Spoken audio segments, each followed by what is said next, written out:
هیواد کې د برېښنا برخه کې د 14 سترو پروژو چارې پیل شوې دي. سلام درنو لیدونکو، ستړي مشئ. کو چیرې مو زموږ یوټیوب چینل نوی سبسکرایب کړی نو د تازه پروتو خبرونو مطالبه لپاره ورسره زموږ یوټیوب چینل سبسکرایب کړئ. اقتصادي معاونیت وايي سرپرست حکومت په روان 1402 کال کې د برېښنا په سکتور کې 14 بېلابېلې پروژې پیل کړي چې یو شمېر یې بشپړې او ځینې به ډېر ژر پیل شي.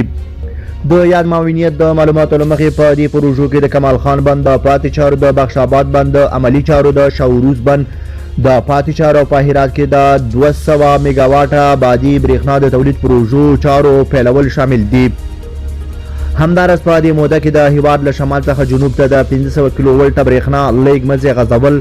د کابل په شمول په ډېرې ولایتونو کې د لمریزې برېښنا د تولید پروژې په کابل کې د سروبي دوهم بند، اروزګان کې د آغاجان بند، میدان وردګو کې د چک بند، سریپل کې د سلطان ابراهیم بند، کونړ کې د مناګي بند او زابل کې د تورې بند جوړېدو کارونه پیل شوي دي. اقتصادي معاونیت زیاتوي چې د دې ترڅنګ په مختلفو ولایتونو کې د سبسټیشنونو جوړول او بیارغونه له ترکمنستان څخه هرات ولایت ته د 260 کیلو ولټه مزي غځول، کجکي تر کندهار پورې د 114 کیلو ولټه برېښنا لیږ مزي چارو بشپړول هغه پروژې دي چې چارې یې بشپړې شوي دي. او همدارنګه به د کاساسر پروژې چارې په نږدې راتلونکي کې په عملي ډول پیل شي.